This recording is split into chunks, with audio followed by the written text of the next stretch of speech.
నమస్కారం, welcome to జనం కోసం జర్నలిజం న్యూస్. షాయంపేట గ్రామానికి చెందిన కొలగాని దేవేందర్ సనాఫ్ రామయ్య అను వ్యక్తి లారీ డ్రైవర్గా పనిచేస్తున్నాడు. ఇందులో భాగంగా కాజీపేటకు కిరాయికి వెళ్లి తిరిగి గోవిందపూర్ గ్రామ శివారులో బాలాజీ రోబో శాండ్కి వెళ్తున్న క్రమంలో తేదీ 13/2/2026 రోజున తెల్లవారుజామున 6:30 మాందారిపేట గ్రామ శివారులోని గుట్టల వద్దకి చేరుకునేసరికి పొగమంచు కారణంగా ఎదురుగా వస్తున్న వాహనాన్ని హఠాత్తుగా చూసి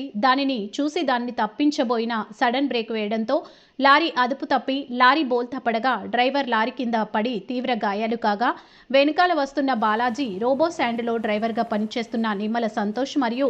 జలిగపు నాగరాజులు చూసి వెంటనే 108కి ఫోన్ చేయగా వెంటనే అతడి అంబులెన్స్లో పరకాలలోని గవర్నమెంట్ హాస్పిటల్కి తీసుకువెళ్లి చేర్చించగా చికిత్స పొందుతూ చనిపోయాడు. ఈ మేరకు సమాచారం తెలుసుకున్న షాయంపేట ఎస్ఐ జక్కుల పరమేశ్వర్ పరకాలలో ప్రభుత్వ హాస్పిటల్కి వెళ్లి మృతుడి తల్లి అయిన గొలగాని రమ, వైఫ్ ఆఫ్ రామయ్య వద్ద నుండి దరఖాస్తు తీసుకుని కేసు నమోదు చేసి మృతదేహానికి పోస్టుమార్టం అనంతరం రక్త బంధువులకి మృతదేహాన్ని మరియు కేసు రిజిస్టర్ చేసి ఎఫ్ఐఆర్ కాపీని అప్పగించడం జరిగింది.